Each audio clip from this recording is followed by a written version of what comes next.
If you don't take time to reflect, even if it's not just simply on reflection on where you fell short, but if you don't take time to reflect and see what you did over the course of the last month or the course of the last year, you're not able to interrupt that pattern because you don't even see the pattern. So you got to look at the pattern in order to figure out where you can interrupt that pattern so that you can move on to the next level, whether that's moving up in that level or whether it's correcting an error in judgment, which essentially takes you up a level. Right? So I think that's really important. But I personally think the most important thing right now is to really get into a space of feeling good and really getting into a space of the things that you did do this year or the things that you have done in your life that you should be proud of.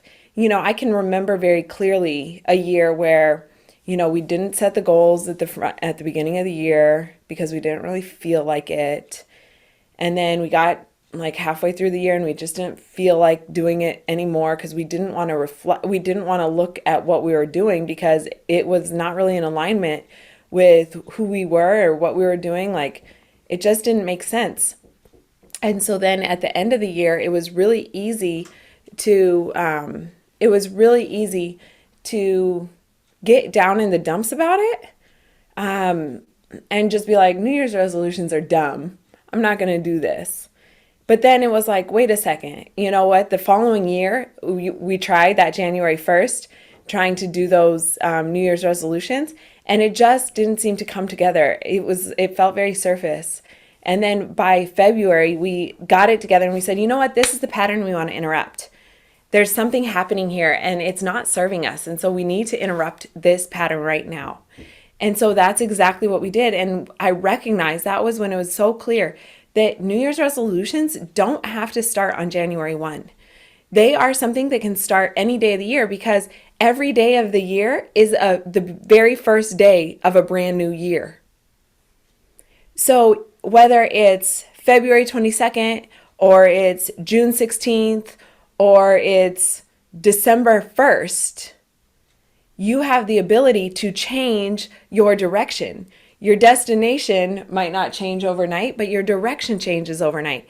And so in this moment, as you do the reflection, make sure, like Drew said, see yourself through kind eyes and really just feel good and feel good about your potential and where you can go from here. Whether you crushed it this year, if you made 6 figures or 7 figures in real estate this year, you're crushing it. Even if you made one deal happen, you're crushing it. But where do you go from here?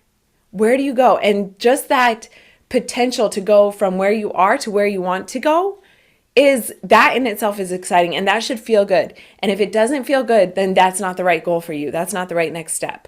So, reflect and project, but do it from a space of feeling good.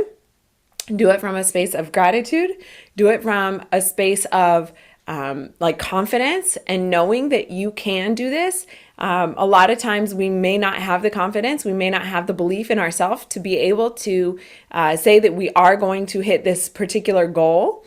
Or when we write that lofty goal, inside there's that little voice that tells you, yeah, right, you're just writing this because the coach is telling you to write this. That voice needs to be quiet. You need to put it to the side, and the way that we have found to be really successful in putting that voice to the side is to recognize there are other people that have hit this same goal. And so there's enough evidence to show that it's possible. And if it's possible for one, it's possible for all. So just making sure that you're taking the time to reflect and project positivity and faith and belief in yourself and confidence and knowing the right direction to move into.